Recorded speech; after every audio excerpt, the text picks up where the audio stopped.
Great. Super. Looks like everybody's with us. So, hello everyone. Good afternoon, good morning, or good evening, depending on where you're joining us from. Thanks for coming along for the third in our webinar series. This week we are talking about drifting off course, even when goals are clear. So, with no further ado, because I know we're tight on time with the 20-minute schedule, let's have a look and get into it. So, Levin, open us up on this topic, mate. Yeah, this is a famous problem that all experienced people see in the industry. The problem is not clarity, it's connection. When the goals are clear, we think that the projects or initiatives will be successful, but then we see that behaviors don't align. And we usually forget the missing link between internal ownership and belief. So, um, even though we have very clear goals, we have very good communication at the beginning of a project, it doesn't guarantee the success of the project at the end. No, I mean, motivation wanes, doesn't it? I think we can all identify with that. You get some people at the beginning of a project, or probably most of us, if the project seems exciting and something we actually want to do, where we go towards. But, we do all that planning. If you look at it from the PDCA point of view, don't we? And it's all very logical and we look at the steps. But then unexpected things happen, right? Which we haven't detailed. And it's those curveballs that come in from the side that just eat away at motivation.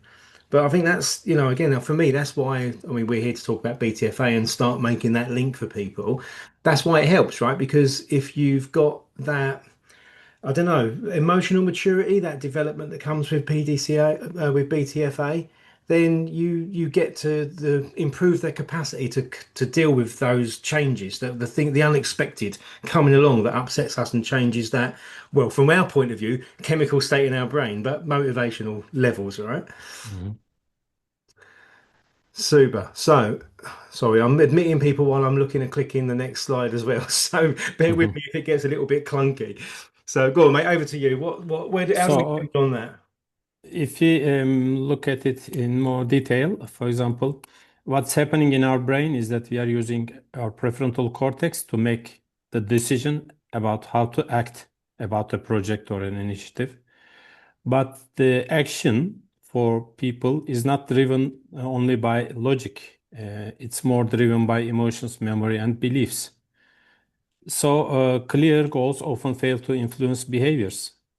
If we cannot be sure in the first place that beliefs are aligned, as a result, feelings, thoughts, and actions will be different along the way. So people will be pulling in different directions, what we call misalignment will occur, which will reduce engagement and ownership and motivation, as you said, Yeah. which will impact the success of the project. And it's those things that we pay attention to or not, isn't it? We've got our KPIs now, AKRs and our OKRs, if I can get my teeth in, and the long-term strategic outcome objectives and goals, and we assume all those things we're talking about are good things, but I don't wonder if many people check in on the feelings at the start of a project and then continue to check in on how people are feeling because. I mean, again, going back to BTFA, I know it sounds like we're banging a broken drum here, but it works, right? We're getting great success with it. And it's because actions and behaviors are the outcomes of feelings, and feelings are dictated by thoughts, which have to have the wiring pattern, which we call beliefs, right? But it's the emotional state people are in at any given time will affect and determine their actions, right? So I mean, have you seen anyone checking in on feelings at the beginning of projects and making it part of our, I don't know, let's call it leader standard work to check in on feelings all the way through? I haven't. I've never seen that in a project. No, unfortunately, the prevailing understanding is to leave emotions outside of the work. Sometimes people call it professionalism, and this understanding still prevails in the business world, which is a pity because if people have negative emotions at the beginning of a project, they will never take the ownership No. and they will not do their best to get the success. And that's the point, right? We use these words like ownership, empowerment, accountability, responsibility, and they've all got these subjective, ambiguous meanings that ultimately, when you boil it down, come back to how our brain's functioning. But what we don't do is focus on making sure we know how brains are functioning. We don't do that checking. We don't do that emotional piece. So, I mean, there's a good statement there, right? Alignment starts with shared beliefs, not just shared targets. What do we mean when we say that kind of thing, Levin? So, in business world, especially when we are under stress, we have to deliver results in a specified period of time.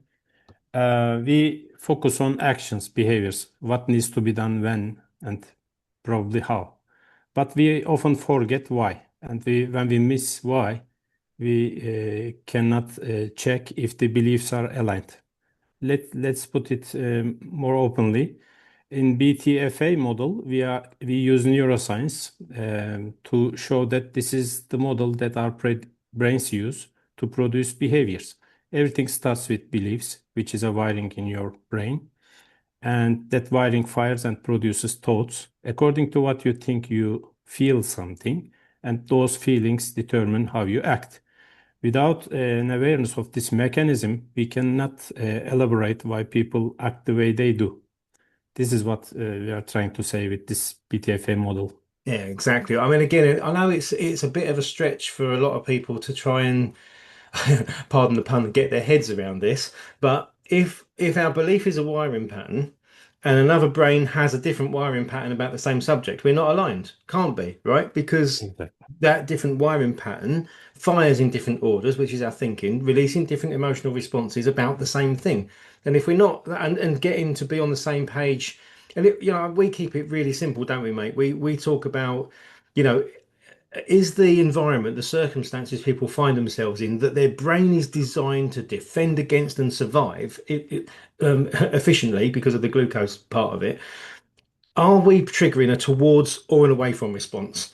And if people aren't all feeling that towards response, they're not aligned, right? And therefore you're going to get people pulling in different directions, and that's when projects and things that even we think we've communicated clearly go off track, and we get scope creep and all those different things that we talk about. No matter what phrase we use, we mean whether brains are wired the right way to pull in the same direction, don't we?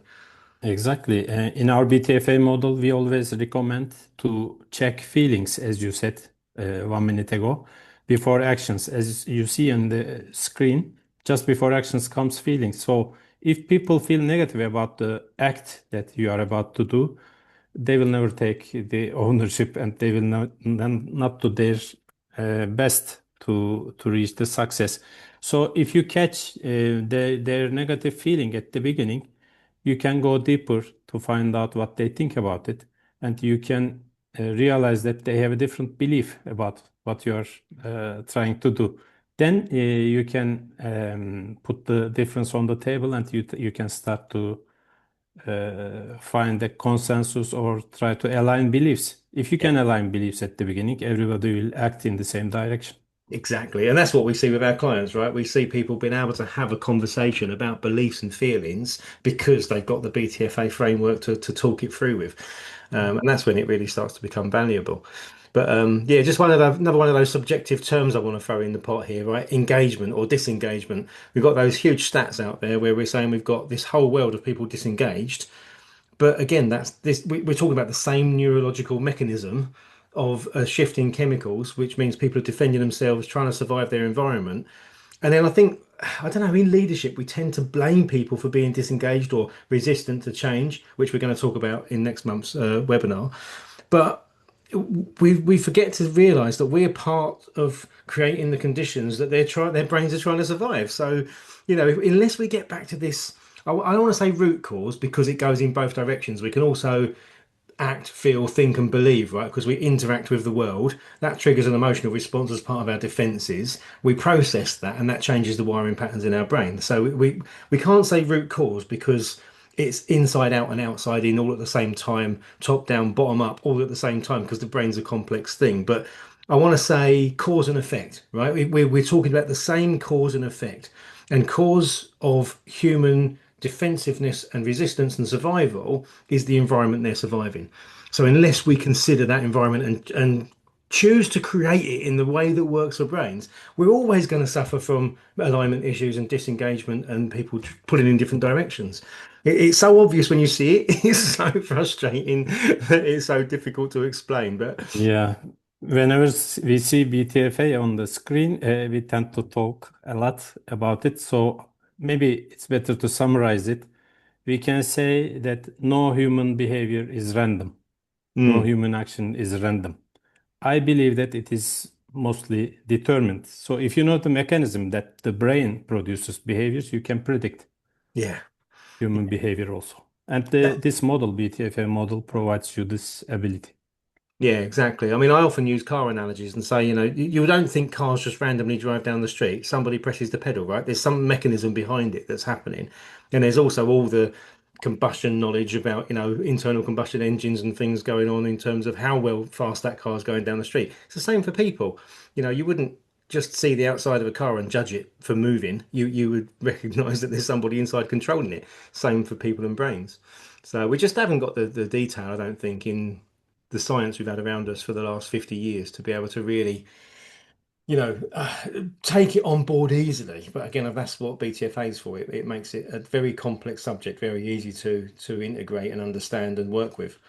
So what we got on this slide, because we haven't rehearsed this very much, have we? We just thought we'd see what we would go through and how we'd respond in the moment off the slide. So let's see what we think about looking at this one.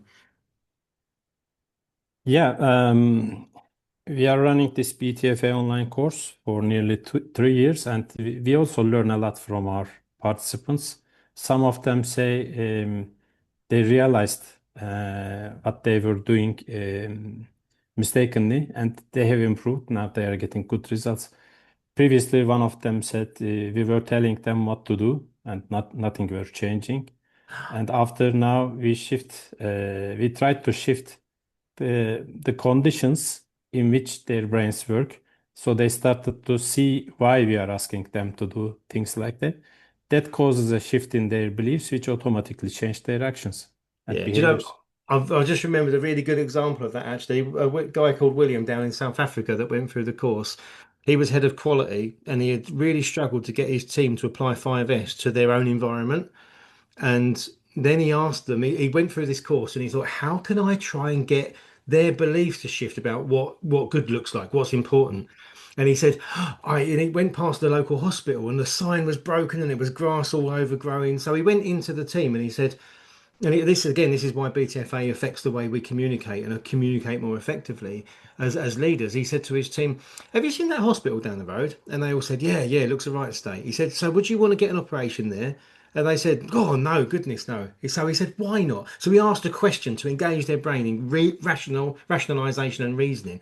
And they said, "Well, have you seen the state of the sign? If they can't look after the frontage of the hospital, imagine what their operating theatre's like." And he said, "Yeah, exactly. Now, what do you think all of the rest of the factory thinks when they walk in our quality department and we're not 5S and we don't look neat and tidy? How much confidence will they have in us to be good quality engineers if we can't even, look after our own space?"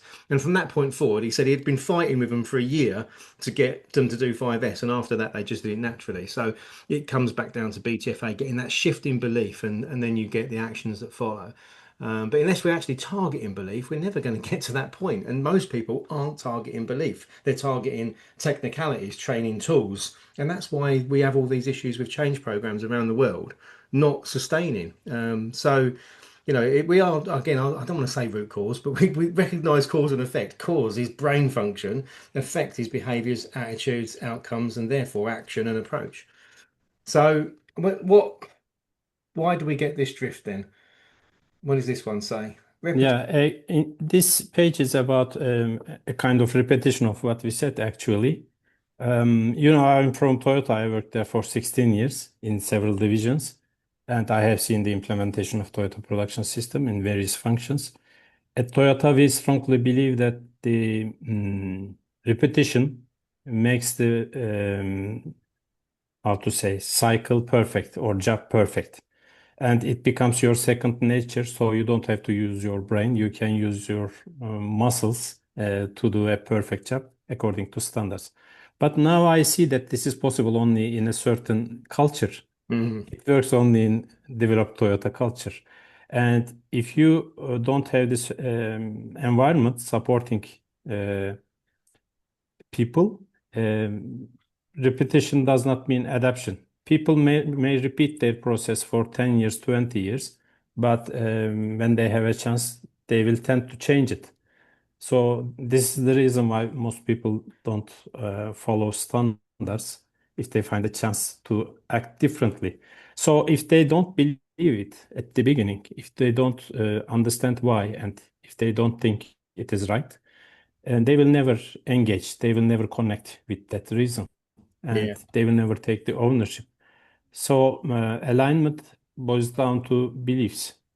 If you don't get an alignment at belief level, uh, you will not get an alignment in action level. And also, people don't take the ownership of things that they don't believe clearly. Mm. No, exactly. I've seen that. I was in a place for 10 years where they hadn't got that engagement and the belief in the first place in the approach. And it was only being forced through by a new director that had been brought in. And he lasted 10 years. And when he left, all the people that had been there before and stayed said, Great, now he's gone. Let's get back to some real work.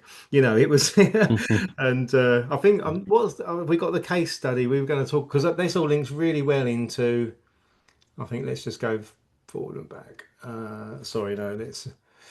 There was a case study slide. I'm missing it, but I just want to say quickly that I've seen the same principle happen again and again. I've got more than enough studies in my head that reinforce this point that repetition doesn't equal adoption. And just because people are going with the flow and paying lip service to things, they haven't actually changed their belief in anything. But yeah, one of them was I was with a client up in the Midlands, probably 10, 15 years ago now. Yeah, 15, 16 years ago. And they had three different sets of consultants coming from us, from locally and Europe and the States, imposed upon them by corporate group. And when the last set of consultants went, the guys literally asked and checked, have they consultants gone now? They said yes.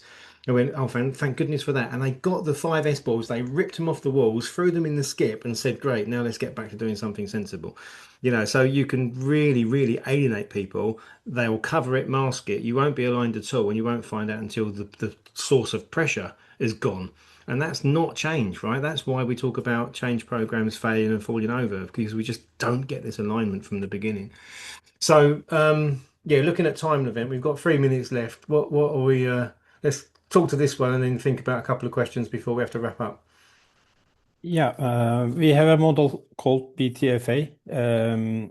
Based on this model, we have our flagship, which is BTFA online course, and we have some implementation-oriented courses that support that flagship. And we also arrange sessions for BTFA-driven leadership development. We arrange team engagement workshops, and we integrate neuroscience into your change initiatives. I think we have only 2 minutes to go over the questions, David. Yeah, but there was a couple of really good questions, weren't there? I think from Nathaniel Gombis was one, and from Yvonne. And I know we've got more, but we obviously know we've only got time to talk to a couple quickly. I think Nathaniel was saying, why does it take so long for people to change? And that's an interesting question. It's a fascinating question because I don't think it does take people a long time to change, depending on the neural stimulus they receive. And I think something I've used as an analogy a number of times is imagine you're in a relationship and you find out your partner's cheated on you, right? Within a very short period of time, you go from loving that person and thinking they're, somebody that you want to spend the rest of your life with to somebody you never want to see again. So you shift your belief and therefore your actions follow very, very quickly in line with BTFA. So it depends on the severity of the emotional response that will determine the rate at which people change. And when it comes to change programs, what we want to do is recognize that positive and negative emotional events cause rapid change in brains and tap into the positive, the mechanism that sits behind the positive shift so that we can get people to go forwards towards a positive outcome together quickly, right? And that's when it all comes back down to brain function, because if you get that bit right, you'll see that shift, and we see that shift with the people we work with. But you get it wrong, and you just trigger that defensiveness, and you see people digging their heels in, and we talk about resistance to change and disengagement. And it's because we've triggered brains to defend themselves. That's what it boils down to. So get that bit right, and change doesn't have to take a long time. And what was Yvonne asking Levent? Have you got the question in front of you? I can't remember. It was uh, maintaining the relationships, wasn't it, that create the culture? So how do you, when people are focused on process improvement, what? The question or challenge Yvonne mentioned is recognizing the stage of change that we are at, appreciate progress, and decide what needs to happen next. Thank you. Yeah, of course it was. Yeah, and so Yvonne, I think you're on the call, so I'll kind of like talk to you rather than anecdotally. I think we look at CMMI models, that kind of thing, maturity models that are in the industry. And when if you look at them, go on Wikipedia, you can look up CMMI as a maturity model. And step five is process improvement, right? So automatic, autonomous, it happens naturally, part of the culture, process improvement. But as far as we're concerned, that's nowhere near good enough. That's not a sign of emotional maturity or cultural maturity in an organization. That's a sign of process development maturity, which are two very different things. Um, so what we try and do with BTFA is get that focus on the culture, the underlying beliefs, that alignment we've been talking about today, that allows and enhances the capacity. It enables. We talk about BTFA as an enabler, and it's about creating those conditions that we've been talking about, the culture that Levent mentioned, that ensures that process improvement is something that can happen naturally. And for me, that's the difference.